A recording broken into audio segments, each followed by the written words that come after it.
Get ready for Netflix's gripping new medical drama, Pulse. Set in a cutting-edge Miami trauma center, third-year resident Dr. Danny Sims is unexpectedly thrust into a promotion when beloved chief resident Dr. Xander Phillips gets suspended. Then, with the emotional and physical stakes at their highest, a storm will push the hospital and its residents to their limits. Witness how life can change in a heartbeat when you're operating under pressure. Watch Pulse, only on Netflix. Okay, welcome back to the It's Just Coffee podcast. I'm one of the hosts, Kirk Pearson. And I'm Rohan Cook.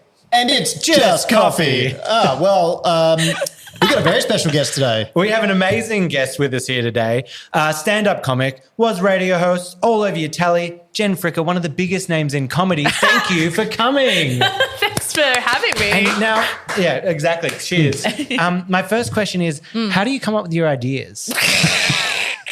We had to start. I was going to run that past you. I said it just so if she was like, she'll think you're serious and go into it. Was this from your long list of talking to comedian faux pas? Yes, exactly. I think in the comedy circles, you just get asked by every interviewer, how do you come up with your ideas? Or like, do you just make it up on the spot? That's the other one that like people truly think, oh my God, I had the most brain bleeding conversation once with a person at a film funding corporation. Let's keep it. Those. Yeah. Where they were like, well, you know, we don't count like stand up as like writing. And I was like, what? And they're like, because, you know, it's not written. I'm like, what are you talking? It's all written. It's all written You're just meticulously. riffing up on the stage. It's just little silly thoughts I have, you know? We only test run it for months on end, perfecting all the jokes night after night. Yeah. Just make it up on the spot. They were like, you know, because like Nanette, like that's theatre. That's not comedy. I'm like, it literally started at the comedy festival. Yeah, that's a comedy show. Yeah, absolutely. That's the whole point of it. Yeah. In other good news, just today, the parking gods are smiling on me. Went outside, everyone's car, including our producer here, ticket on the front window. Mine parked just in front. No ticket. The parking gods are looking down on me fondly today. How did you become exempt? I have no idea, because you know how they mark the back of your tyre with the chalk line? Yep. And then when you get done, they do the big X on the front tyre.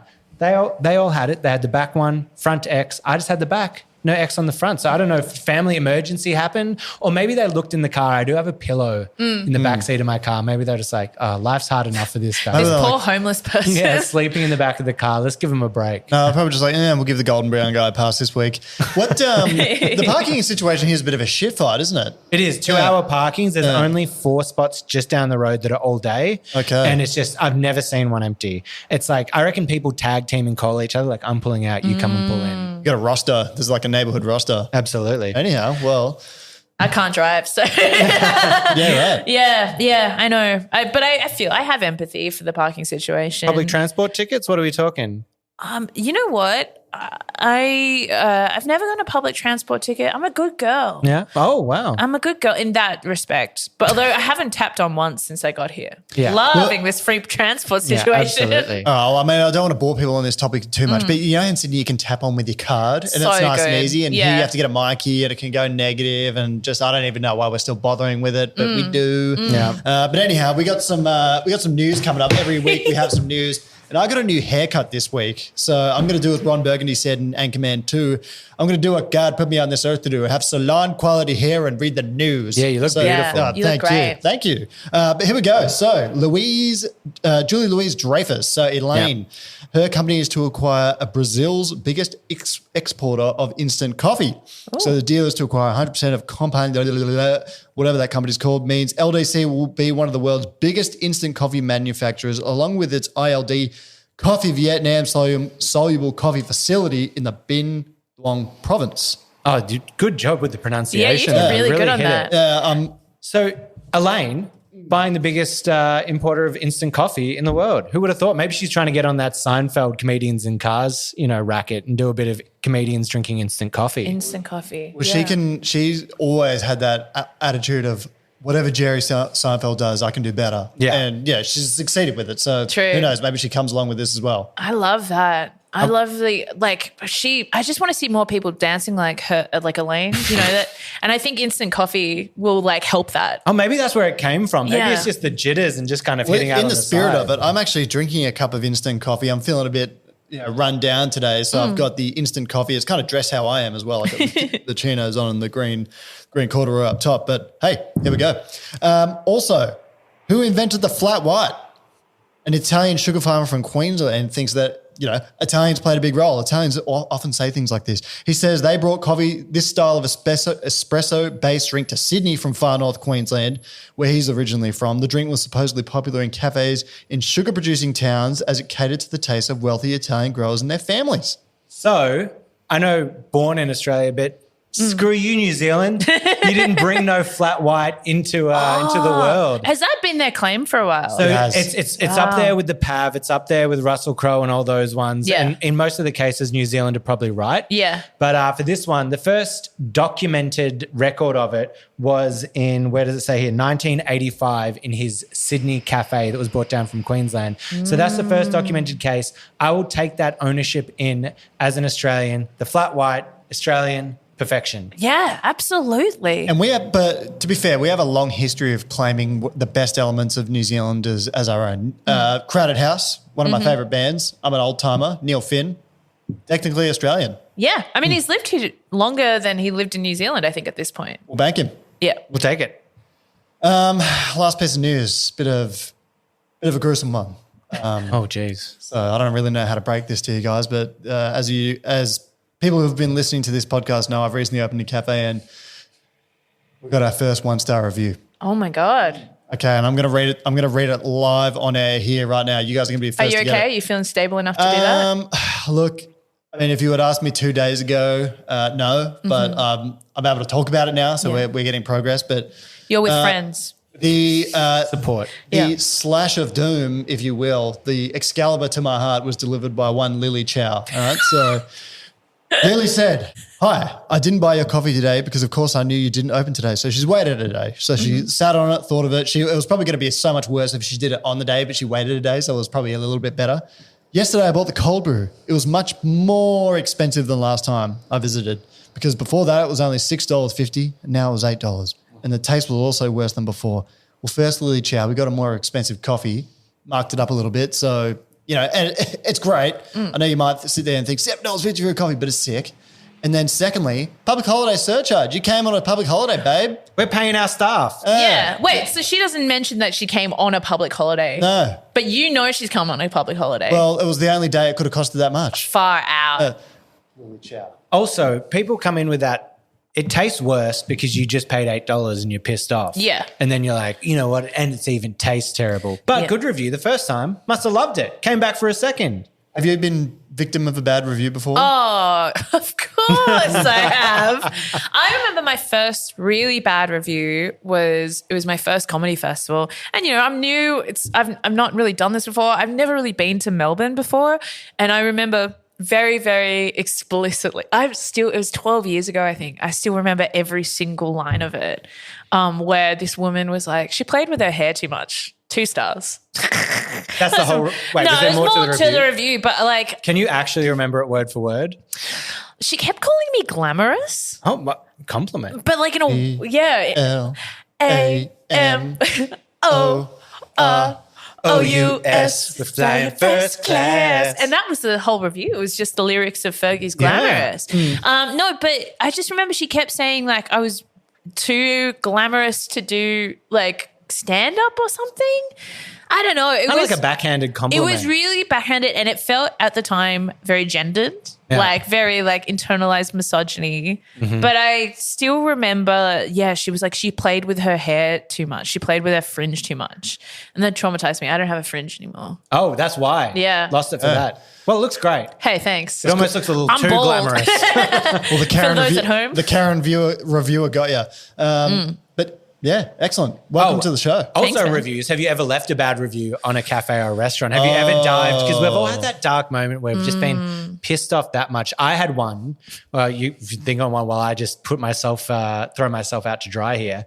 I had one where I called up a restaurant. I was like, we're going to be there in 10 minutes. You still open? They were like, yep. Got there 25 minutes later. And they were quiet, so they decided to close down. And I wasn't having it. I'd walked like all the way there and I'd just gone in. I'm like, I called you. And they were like, nah, can't do it. Can't go in. Oh, yeah. Got out. And the girl in there was being a bit pissy with me. Like she was like, I don't give a shit, get out. Yeah. And I was annoyed and I just got on the review and I was just like. In the cafe? While standing there and writing it out to him. And then I didn't realize I just wrote this like mean review and then I just got a reply from the business owner and it's a friend of mine. He's like, Rohan, you idiot. I own this cafe. Take down the review. And I was like, oh, just sheepishly the next morning, just removed it. I mean, I feel like that's like a danger for you guys, right? Like being in that's this side of the industry is that you've got to be a bit soft politics with it, you know? Well, it can be quite it can have a pretty big effect to people's reviews, not necessarily Google reviews, but there was one case, I studied journalism at uni, and there was one case where a guy wrote a review for the Sydney Morning Herald and the restaurant actually sued him for defamation because his review was so negative that it like really impacted them. And then, you know, he fought it hard in court and lost. But yeah, it's dang. And if a review, you know, mentions something criminal, then Google will be liable under defamation laws. Yeah. Anyway, so it can be pretty hectic. I mean, Lily Chow's, I don't think will hurt us that bad, but you know, you're going after her with everything you've got. Yeah. Well, I've never left a bad review on the like internet. I have told people like in the restaurant. Oh, just face to face. Yeah, I'm a very better. Yeah, because I do feel like it is good to give people feedback. I'm not doing it in a pissy way because I've worked a lot of service jobs as well. And again, when you work on that side, you know when it's not a real issue that to do with you and it's more just this person's having a bad day and you're the misplaced anger target, you know? Yeah. But yeah, no, actually I remember I was at a pub near my house in Sydney and I'd ordered lunch there and it was just yuck. Like, I don't know, they're usually pretty good. And the guy came over and he saw I hadn't eaten much of it and he was like, oh, did you not like it? Is how he came out. And I was like, oh, I was trying to be nice. I'm like, yeah, it's just like not. He's like, you can be honest. Like we got a new chef in. I don't think it's working. And I was like, look, I just think maybe like it was a bit undercooked and, you know, maybe. And he was like, cool, I'll keep that in mind. And then it got better, you know. So I feel like constructive criticism always like in the right way, deployed in the right way, not just unsolicited is good. I just feel like also like I don't want my name on the internet blasting a small business. Yeah. I just think absolutely. like if people were to Google you, like, yeah, I don't know. That's why you make a burner. You make a burner, and that's why I make a burner and I go after small, and specifically small businesses. Yeah, the smaller the better. Yeah, I'm on Coles. I'm like, I love you guys. You guys, everything you do is this right. duopoly you've manufactured, kudos. Please put us in a little pig pen and lock us in when we're trying to check out. I love paying that. $12 for strawberries. You guys are killing it. I feel like this could be a really good stand-up routine or like a bit in one of your stand-ups, like talk about reviews, could elaborate somewhere, mention a Lily Chow in there. You know, or even if I start a band called Lily Chow. Yeah. You know, That's a great name for a band. Lily Chow as a band name is sick. And that's a review of her name that you're giving. Yeah. That's going to be a good band name. Do you ever reply to reviews? Oh, my business partner does. Yeah. And he's very magnanimous about it. Like I don't have the bandwidth to manage a social media account. I can't even write back to all my texts. But yeah, I think you have to reply though, because I know when I see a business and there's like, and you look at the reviews, you see a 1-star one. If I see them going off and writing something negative review, then you see the owner just reply really calmly. Yeah. Not the aggressive reply, just they're like, hey, Steve, I remember you coming in. We had one, my friend owns a panino shop called Stefanino Panino. He had one where he got a negative review where it was like, it was messy, there was crap everywhere, they were basically sold out of all their rolls and it took forever to get it.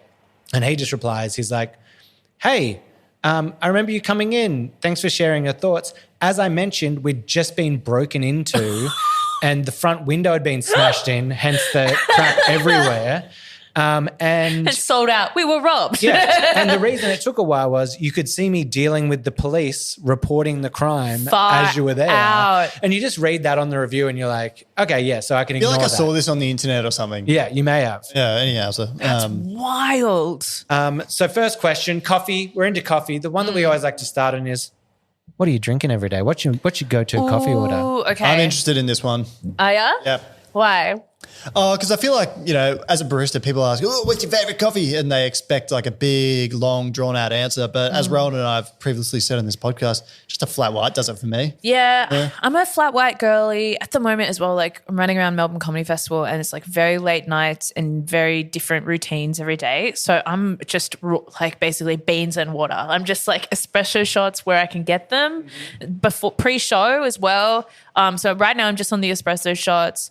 I love a fat white. Oh, have you had one of those What is before? a fat white? Fat Okay, so Am I doing a video about this on the channel? What is a fat white? Okay, so the only place I've had it is in Robertson. There's this empty car dealership that I need to remember the name of the people who've taken over. But basically they've set up a coffee stand in this empty car dealership that's on the main highway in Robertson in New South Wales, home of the Big Potato. Shout out to the Big Potato.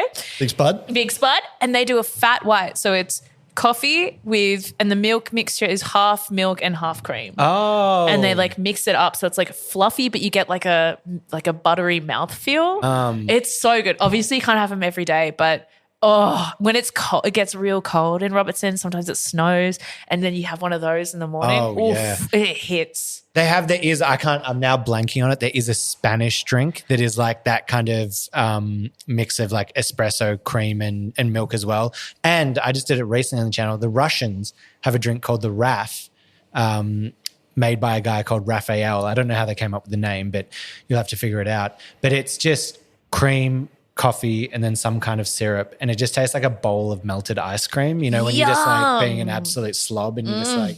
When it's melty too, when the ice cream melts and you're just kind of half drinking it. Yeah, and it's exactly what you were talking about. It's because of it being freezing and they're just like, I want fat. I want to like burn through those calories and just chow in. While we're on the topic of fat whites per se, it'd be interesting to get Jen's opinion on this because one of our mutual friends, Jack Simpson, who's the Australian barista champion, what he's done is he's like vacuumed the moisture out of some milk that he's got and he's made this like would you call it goo? Concentrate of milk, which he then inserts into other milk and then steams it. So it's like a fatty milk that tastes extra sweet. Then he puts it with his coffee, which is like a next level coffee, and then it just tastes like dessert. Sounds like you could stick a spoon upright in it, like it's gelatinous milk. Yeah. But does that sound like something you'd want to drink? Like I'd give it a go. Yeah. I've tried anything once. Yeah. Yeah. I mean, and I just like because I'm not a nut milk person. I'm not a nut milk person, so I feel like anytime why aren't you a nut milk person? It just doesn't hit. Okay. Yeah, like I don't know, don't like the flavor. I had like a almond mum, I think they call them, like a kind of hippie dippy mum it was like carob instead of chocolate growing up. Oh yeah. So I probably have some scarring towards soy milk from that. And then oat milk I can deal with sometimes, but it's majority water. A man walking past just went, yeah. He was The like, people of Melbourne are with me. They're spoken. We actually had, it was crazy. We were sitting here the other week and I just stopped the podcast mid. I went, everyone, you have to just stop. Joe Jonas is walking past and he's walking past on the clip of the video. You can see him out the window and he's like looking in like, what are you guys doing in there? And I was like, we should have run out. Yeah. That's crazy. Yeah, you should have just had a quick guest spot from Joe Jonas. Yeah. I reckon he would have done it too if you just yell out. You're like, man, we're doing Get a in pod. here, Come bro. say hi. Come promote the tour. Yeah. No, but so I just feel like nut milk doesn't hit for me, but like milk, like especially just like a good creamy milk. So you know those like ones where you skim the cream off the top. Oh, yeah. I'm just like, you got to respect the integrity of the product. Yeah. Absolutely. And so if this it sounds like mega milk. It sounds like milk to infinity. I'm into that. Yeah, the Buzz Lightyear of milks. My boyfriend's really got into like ending his night with just a glass of milk. Oh, he just reverted to childhood. That I wouldn't do, but hats off to him. You wouldn't do it? No, see, I'm weird. So I had a soy milk mummy, and I feel so left out of this. Yeah, well, I never. You're a Mummy's balanced situation. child. So I drank soy milk I had soy milk with like my Weet Bix and stuff like that growing up, but I will only ever have milk with like a latte. Yeah, no, my boyfriend started ending the night with a glass of milk because we're crazy. We're crazy in my house. And Does that take him to a flatulent place in the bed situation? I'll be honest and vulnerable with you. It's a flatulent house. Okay, right. It's me, it's the dog, it's him. Like, it's the three of us. The windows are closed. We're hotboxing ourselves. Well, I was going to ask before. You're saying that you're having a black coffee and espresso every time you're getting up on stage. Can you tell how stressed and jittery I am? I was going to say, in terms of, we all know that a good black coffee can get you going to the John real quick. How's it on stage? Have you had any moments of maybe a little bit too much caffeine going through? Or does your body go into lockdown when you're in comedy season? I think my body goes into lockdown. Also, your body, because it's late nights, I'm not eating well. I'm not drinking enough water. I'm not eating enough vegetables. Who knows what's going on? Yeah. It's a medical mystery currently that I'll deal with once I get home in a couple of weeks, you know? Yeah. I don't know. I'm one of those people that has coffee as a pre-workout too. Maybe just my tolerance is good at this point. Also, I'm a professional at pooping. You know, I think on a schedule or and I just have good control. I've never been caught out. As an adult, I've never been caught out. So I don't mean to come on here and brag, boys, but I've got it under Storage control. tanks are optimized. Exactly. Yeah. I like that. I can. Yeah. You know, some people can't go out and do a 2 and when they're out of the house. I'm fine with it. This is why he calls it golden brown coffee. Exactly. I did try to reach out to Who Gives a Crap to do a partnership of coffee and toilet paper because, you know. But they just didn't give a crap. Yep, they didn't give a crap. Wow. That's so cool. Now, how deep are you into coffee? Where's the world? Because just so everyone knows, we met from, we just became little Instagram and TikTok friends. Yeah. We were just following each other. I think early on I might have slid into your DMs and been like, let me send you some coffee. Yeah, and it was out to delicious. You. Yeah, perfect. Yeah. Golden Brown signature brand. Blend. And we've just kind of been messaging each other on and off since then, but just those kind of online friends. And then with you coming down, you're like, I'm going to be in town for the show. Let's do something. I've already got tickets. Shot my shot. I was like, do you want to come in for the podcast? Maybe shoot a coffee video. So I know that obviously there must be a home coffee side to you, but was there any hospo background? Yeah. So I when I first moved out of home, I had to get a job really quickly and one that kind of suited around my uni schedule. So I got hired at my friend's cafe and I don't know how I got hired because I'd never worked as a barista. And they're like, no, it's cool. We'll teach you on the job. And it was one of those things where it was on Crown Street in Surrey Hills, which is a very trendy area.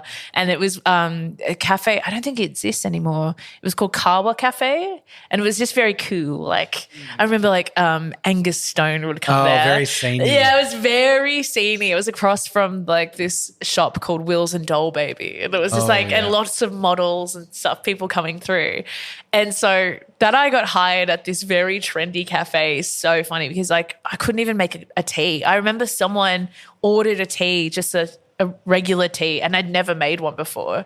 And then I had to Google it on my phone, under the desk, and then made that. And then I started getting better at making coffees, but nothing good. I honestly didn't taste much of my own coffee, so I reckon I was probably pumping out absolute just garbage. But because it was such a hipster environment, I think people were too trendy to care. Yeah. Or they were like, yeah, this is how coffee's meant to taste. But it went on for a little while, and then a new manager came in and suddenly, weirdly, I just got dropped off the schedule. I don't know what happened. Oh, just the drop off. So no official firing, just the classic drop off. Employment ghosting. Yeah. I'm technically still employed there, I guess. Right, you should head back. Yeah, I'll just see. Yeah. We've just done a training out the back. You could definitely be making coffee there. Yeah, exactly. Can you do that, or the laws change now? Can you, if you have a casual, can you just off the roster, or does it have to be formal conversations now? Yes, I think there's a certain period of time now where they can be employed. I don't actually know is the answer, but I think there's a threshold where they can request to be full-time employed after a year or something. Oh yeah, it was definitely within 6 months or something. And I think one of the things was availabilities, we only have so many. So, but yeah. Had you been fired from a cafe job subsequently after that or before that? No, I think I got fired once. I worked at Oh, fuck, sorry. I'm so tired. She forgot the word cafe. Yeah. No, I got fired from a cinema, actually. Oh. It was my high school job. I worked at a cinema in Sydney called Roseville Cinema, and it's like it's on the North Shore of Sydney, and so it's an older clientele. Lots of matinees. And it was kind of cool because it's an independent cinema, one of those ones where on Sunday afternoons they get people to come in and play organ. Like, cute. Yeah, really cute. Like little, but it was just an odd place. And I fell in love with the projectionist, and we were like the power couple of the cinema, and the owner had a crush on him, I'm pretty sure. And I just got fired. And no one ever explained to me why. But the thing is, I remember calling her and being like, hey, like, why am I fired? Like, you haven't said anything. But I called the wrong number, and they were like, I don't know what you're talking about. And I was like, I'd been hyping myself up for this conversation for so long that I was like, oh, of course you have no idea, and just kept doubling down and being like, this is fucked. Like, you can't just do – sorry, I don't know if you can swear on this, but I was like, you can't just do this to people. I've worked here. I know everyone. We're all friends here. Like, you can't just do this. Like, this is a legal situation. I'll be going to the ombudsman, blah, blah, blah. And this poor person's like, no, I genuinely – This is the dry cleaners. Yeah, they're like, I genuinely don't know what you are talking about. My best story of getting fired is that my second job ever was at a Payless Shoes in Sydney. Your shoes were too nice. Oh, man. But it was the most boring job ever. So after 2 weeks, I was like, all right, I need I was 15 or something, so I didn't have the balls to quit sort of thing. So I was like, right, I'm going to get myself fired. So I did my job so poorly for about a month, and the woman was in tears firing me, and I walked out just with the biggest smile on my face. And I was like, it's the only job I've been fired from, but it was the best job I've been fired from. God. I know people like you, too smart for their own good. I had a friend who, as a kid, if I got asked to do something as a kid, you might complain, then you'd do it begrudgingly. They'd just be like to him, hey, can you make dinner tonight? And he'd go, sure. And then he'd just go and make the worst thing possible, burn the crap out of it, oversalt it. So he'd just never get asked Malicious again. compliance. Too smart. Yeah. Evil. Yeah. You've got some – sorry, go on. Oh, no, I was going to say, so like what kind of things did you do to get yourself fired from Payless? Nothing. Right. So they'd ask me to clean the shelf. I'd dirty the shelf. They'd ask me to arrange the shoes. I'd disarrange the shoes. They walked in one day, they're like, it's just hats in here. He's gotten rid of all the shoes. I was like, babe, this took you 3 weeks too long to do. Like, I should have been going long ago. And, I wasn't rude to anyone. I was just like. Feels like a TV episode of just like every time you're like, still not fired. What can I do next? I was just willfully incompetent. So. Wow, that's so funny. That's how it works. But. This episode is brought to you by LifeLock. It's tax season, and we're all a bit tired of numbers. But here's one you need to hear. $16.5 billion. That's how much the IRS flagged for possible identity fraud last year. Now here's a good number. 100 million. That's how many data points LifeLock monitors every second. If your identity is stolen, they'll fix it. Guaranteed. Save up to 40% your first year at LifeLock.com/podcast. Terms apply. You were telling me off air before, Rohan, about some interesting cafe nightmare stories. Oh, yeah. I was just going to talk about a few of those. Yeah. So, do we start with yours or with Jen's? Well, I can start with one. We can just put it out there. We're just talking while you were working at that cafe. Do you just have any of those like either horror stories or just the crazy stuff happens when you work in a hospo? Like, I've had people vomiting in a glass at their table that then the boss is like, I have to carry the vomit glass into the bathroom and do that. Horrific. I had one guy claim that he had a bomb and he came in and he was like, I'm going to blow this whole place up. What the hell? I'm going to blow this whole place up. And then my boss came down, Peter El Khoury, and he came down with the broom and just started bashing this guy in the head with the broom. And one time I was sitting in a little cafe in Bowen, and I was behind the counter. It was afternoon. It was quiet. Just out the window, it's on kind of a slight hill. So out the window, I just see this car just cruising past down the hill slowly. I'm like, that's wild. It looks like no one's driving that car. Hang on. No one's driving that car. Far out. And I run out into the street, and in the middle of like Baldwin, this car is just rolling down a hill with no one in it. I like action movie, like run to one side. The driver's side is locked. I run around the car as it's rolling down the other side. Passenger seats open, jump in. It's like no power steering. I'm just like yanking as hard as I can, just drive the car up onto the curb and rip on the handbrake. And I'm like standing there, I'm like, I don't know what to do. Everyone just kind of left. I'm like, there's no one around. I'm like, is there You got anyone no here? applause. No applause. Nothing. Which you should have got. Yeah. I'm like, I'm the only one at the cafe. So I kind of go into the cafe, and sure enough, 10 minutes later, just this big dude just bounding down the street going, oh my God. Just running past. And all that happened was I walked down and go, dude, what happened? I just drove your car on the side of the road. He goes, oh, my wife's going to kill me. And that was, Well, I like where his priorities were at. Yeah. Thank God no one was hurt. didn't worry about anyone Yeah. dying. Did I hit anyone? Yeah. Yeah. Any horror stories for you? I guess it's not strictly hospo, but when I was working at the cinema, and like I was saying, this is like an older clientele, lot of full adult diapers left at the end of sessions underneath seats. Are you kidding? What? It happened numerous times where people, I mean, again, all respect to the elder generation, they get a lot of things for free, like free education. They own all the properties. And then they like do the indignity of just like during a movie, just shuffling off the diaper and leaving it underneath the seat. And so, I was like an usher, right? And usually at the end of a session, you go in, you pick up the empty popcorn, you pick up the empty drink things, and then, you call your manager. Well, the manager's not going to come and sort it. They're like, all right, yeah, good luck with that. And then, you just got to deal with it. It was the fact that it happened multiple times too. Yeah. Are you thinking it's the same people, or is this just amongst the elderly? Old people these They're days. just at the homes going like, just drop it under the seat. What are they going to do? What are they going to do? Put you in jail? I pay my taxes. Yeah. I pay my taxes. Yeah. I've only got 4 houses. Well, I've got one that's not so much horror story, but more sort of bizarre. So one time I was working at a cafe on Chapel Street in Melbourne, and you know Chapel Street? Yes. It's just like a human zoo. Chaplaps. But anyhow, there was a guy that was asleep on the benches out the front, and he was dressed in a suit, and he was dressed really well, and he was just dead asleep. And it got to the point where I was there for maybe an hour and a half sitting up, and then it got to the point where I was like, I think we might have to wake this guy up. So I did, and he just gets up, adjusts his thing, adjusts his jacket and his tie, and he says, "My apologies, sir," and just walked off.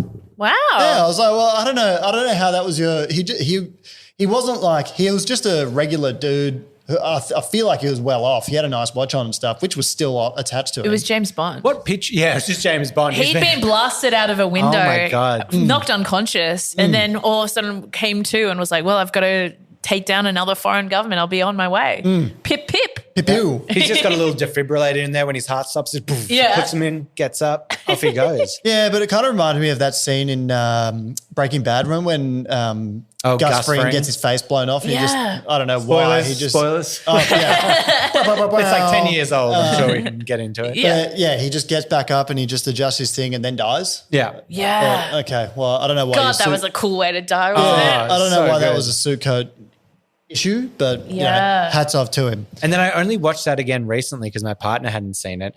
And I'm so stupid the first time. I didn't realize. Remember how there was the vignette of that pink teddy bear that was in the pool that kept starting at each episode? yeah. It had half a blown off face, kind of like building up to that moment. The amount, of Easter, Foreshadowing. the amount of Easter eggs in that one was Yeah. sensational. Unbelievable. Great show. Watched it again. Still stands up. Back onto the coffee though. Yeah. Are you still an avid coffee drinker at home, or you? Yeah. What's the home setup?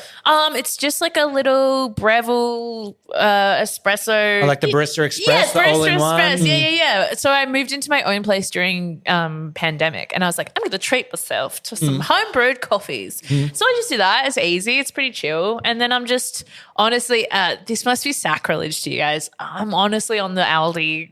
On the Aldi beans. No. Oh, hit the button. I'm on the Aldi beans. But no, we actually had this discussion because the Aldi bean won an international award recently, and I had a extra hot take a few weeks ago where I said that there's cafes that are actually using that, Yeah. but not saying they're It's using that. 14 a kilo. Yeah, because it's cheap, so you can It's be. so cheap. Yeah. But you can be a cafe owner and just go grab that and Yeah. just not really tell the world That's they're using it. And, save interesting. yourself some money. Yeah. I mean, like, it was fun during pandemic. Like, you'd get on, like, the subscription packs. It was like, I think I was doing the St. Ali subscription pack for a bit, and that was fun. But, man, Aldi beans, they always come through. They always come. It's, like, reliable, lock off, like, dial it into my machine. Don't have to think about it. It's easy peasy. And have you got a favorite brand of milk that you pair it with? Like, do you make lattes at home? I mean, I attempt to. But my boyfriend was also a barista. So he has so many stories. He was moved to Toronto, and so was giving like Australian coffee to like Canadians, and they'd always be like, "What the fuck is this?" And he'd be like, "It's a fucking flat white, you dog.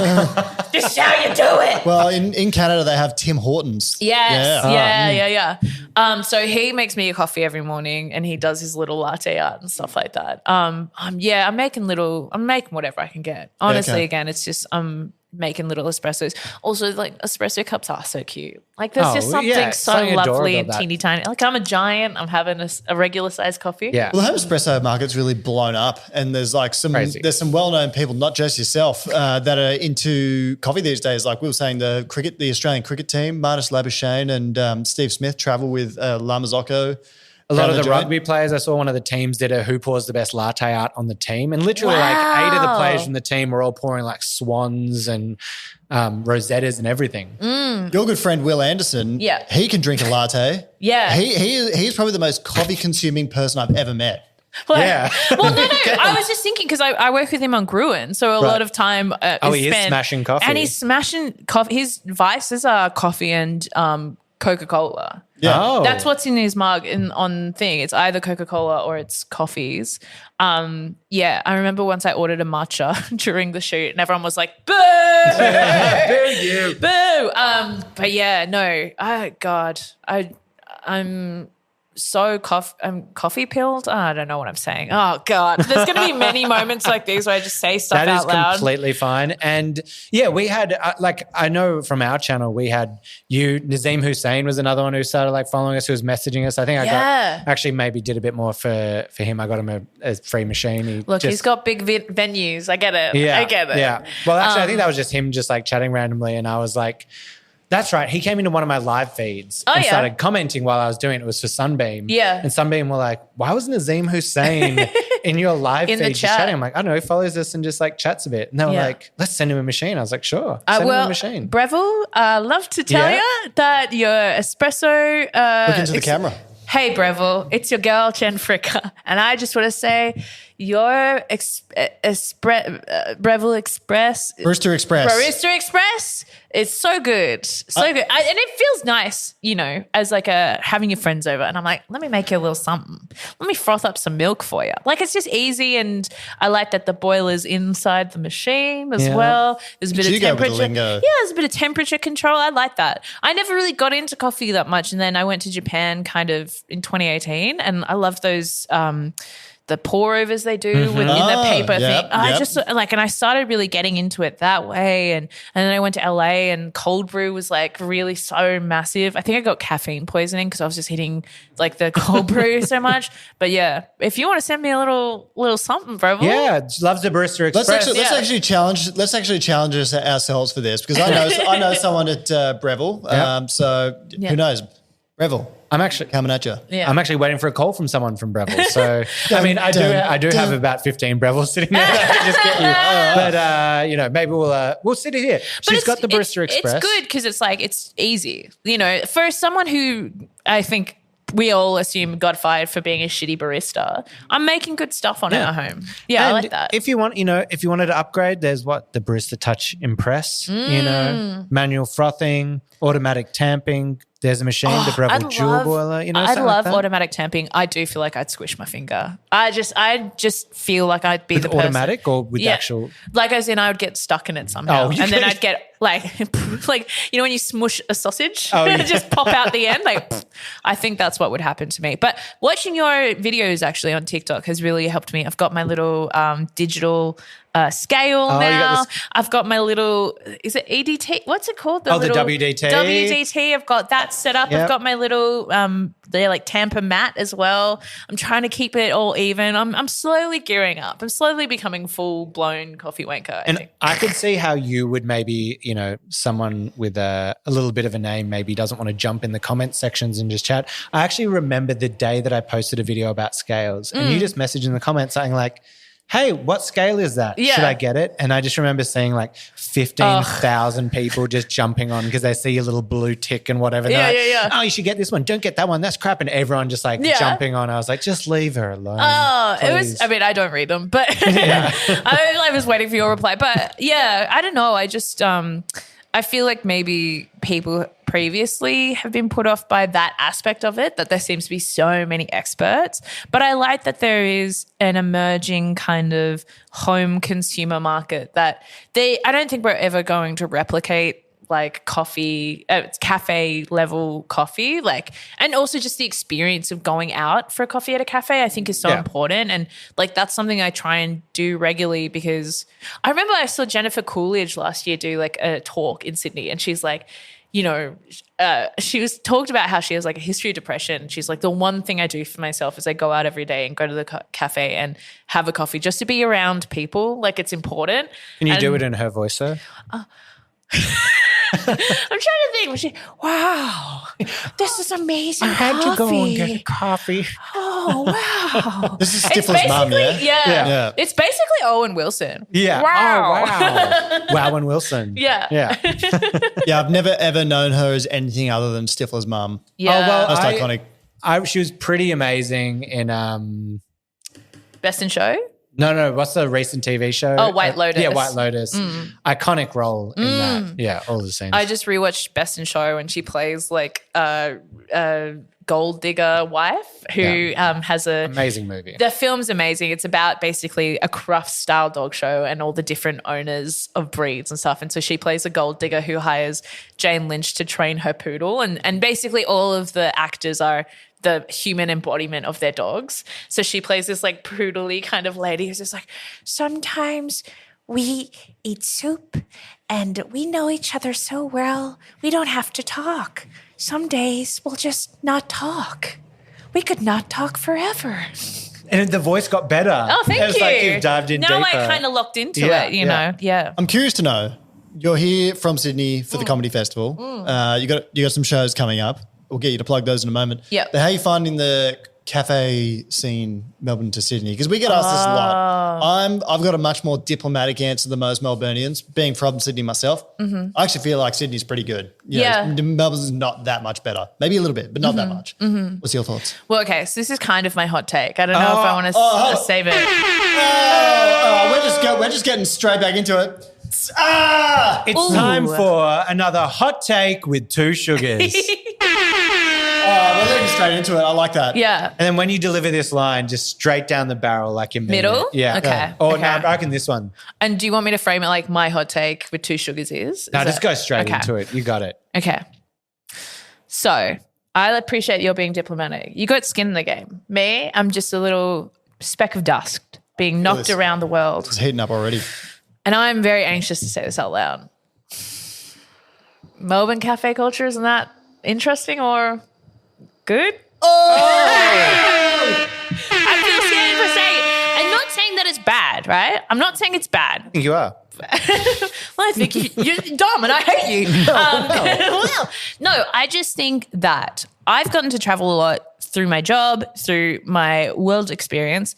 I feel like Melbourne for a very long time was the pinnacle of cafe culture in Australia, if not the world. It was bringing something that really hadn't had that much depth or exploration, and the level of service was amazing. I feel like now that model has been established, there are other places that are pushing it into new territory. Are we talking cities, cafes? I'm talking cities. So first of all, I think you can get a Melbourne style experience in pretty much most cafes in Sydney. Honestly, Okay. like I think cafe culture there is just as good as Melbourne, right? I think I went to Osaka a couple of years ago. Cafe culture there is Osaka's sick. insane. And no one talks about that. Seoul in Korea, the cafes I there. will second that. Seoul's amazing. Oh, yeah. Amazing. And I just think it's just pushing it into new places that maybe Melbourne should have a look at. Maybe take the hand off your own back from patting it and just have a look around. Wow, that's an extra hot take. But you know what, Melburnians, I think the most sacred part of Melbourne coffee history for Melburnians is the magic. So I hate the magic. I call it the ashtray because it's like a strong flat white with 3/4 full. So when you drink it, it tastes really strong and bitter. I don't like it. But, you know, you've basically just come on and just blown everyone's heads off. I'm so sorry. Look, I feel like you've gotten very dark energy on me now. Look, you know, there's a reason we were only like minor kind of Instagram, TikTok friends. Wow, you've just unfollowed me from under the table. Sorry, we're gonna have to move on. No, I actually think I probably agree with you to an extent. I think that Melbourne kind of set this precedent, and now also that Melbourne experience is everywhere. Like, yes, exactly. When I first started making coffee, I was like, I used to have like a rule. I was like, if you go somewhere where they're like making good coffee and you can see latte art, that cafe is going to be busy because it's like good coffee.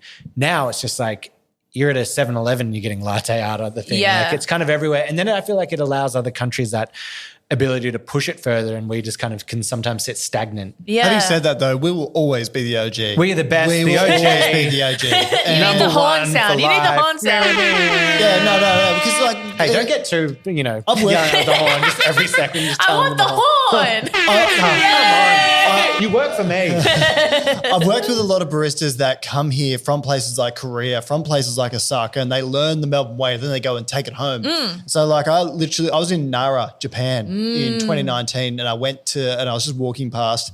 I was actually stuck there because of a typhoon. And I was just walking past, and there was a cafe there, and I was like, "Oh, that looks interesting." I walked in, and I saw a bloke that I'd worked with in Fitzroy, and I was like, "Geez, I didn't know you were here." So it's just these random things. It's like, I always say it's an exportable commodity in a way. Yeah, I guess maybe a better way to put it is Melbourne set the bar, set the standard, and set the culture, and then now we're seeing it being pushed in all these different ways. Even like there's a place around near where I live called Koshari Corner.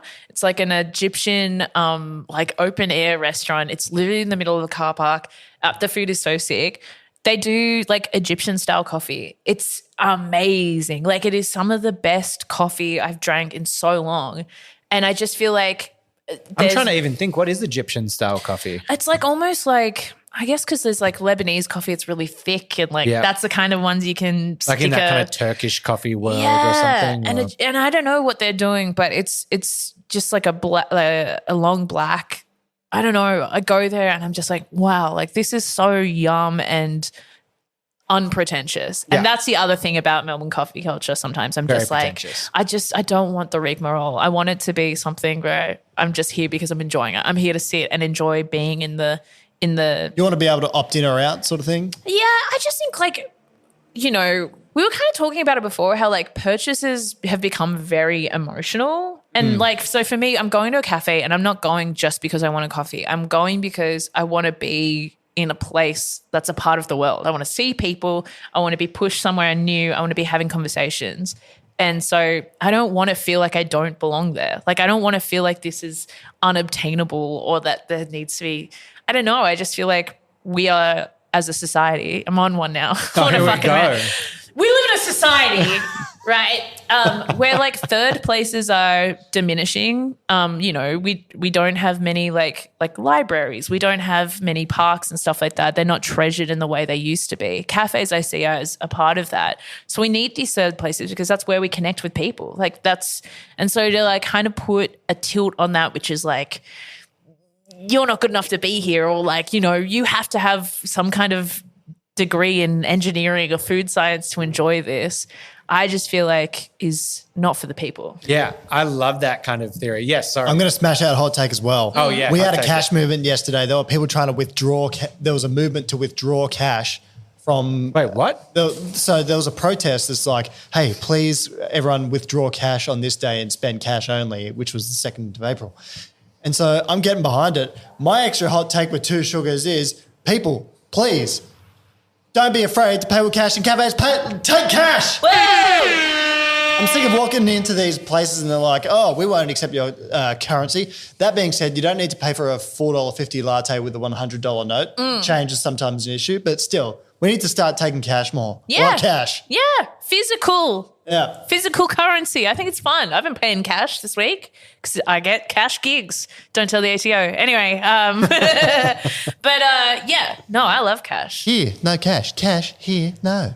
Yeah, go on. Have you got an extra hot take? What did I have we were talking about? Oh, It's kind of more of a mild take, maybe with like half a sugar or something like that. And maybe actually people kind of stand by it. But alternative milks should be the same price as dairy milk when you're at a cafe. Oh, shit. He went there. He really went there. That is Give it actually a another hot click. Give it take. another click. Look, I know you can look into certain things that maybe some of the alternative milks are more expensive to produce, but I'm looking at like how hard is it to make an oat, you know, like Yeah. if we're making an oat milk. And number two, this stuff is shelf stable. It can sit there for months and months. With dairy, it's constantly moving around the country, moving from the farms. So, and that aside, just everyone should have that same kind of common thing. A lot of people can't drink dairy for whatever choices, and I don't think that they should be getting charged more to drink alternative milk. I'm going to put two takes in here. At our shop, we do not charge extra for alternative milks. Oh, That's good. What's But the I name of will- your shop? Project Zero Coffee, 140 King Street. But also, having said that, on the flip side, they cost twice as much. Now, the reasons being, like a cow has more yield than, you know, an oat plantation does because it can continually produce milk. You haven't seen my oats. Yeah, okay. But yeah, no, and also alternative milk providers, and this is I'm gonna have another hot take with 2 sugars, 3 sugars perhaps. Why do you have to do only 1 litre bottles? Yeah.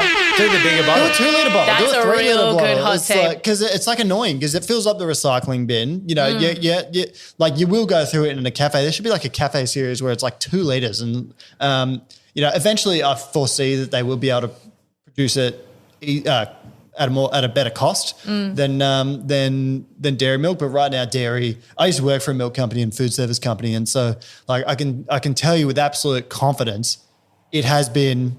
It is far cheaper for dairy milk than it is with alternative. Yeah. Amazing. Yeah. They could do like alternative milks by the keg. That'd be cool. Yeah. To Yeah. be the keg man. Yeah. Do it on tap. That'd be so Oh, good. just bigger bottles. Do a bottle or some shit. It doesn't need to be in like UHT things. Maybe there's a preservation thing in it. I don't know. I'm not a doctor. Just do bigger cartons, please. Right.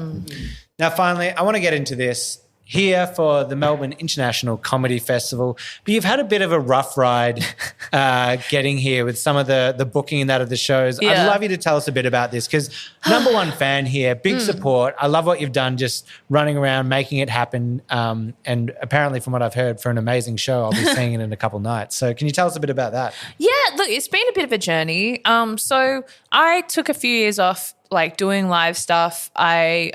People might know I had a bit of a traumatic incident at the end of my time at Triple J, and you know that impacts me. Like day to day, I have PTSD, so it is a thing where I've got to look after myself in a different way. So I took a few years off, and it's one of those things, right, where you work with people and you say like, "Hey, I need time to heal myself," and they go, "But I can't make money off that." So then they, you know. Anyway, but I was building a tour for this year because I was really excited about this show, and it's just one of those things where I've been working with this team for 10 years, and then I was building a tour with them. We started in October, having a look at different festivals we wanted to do. I said, these are the things I want.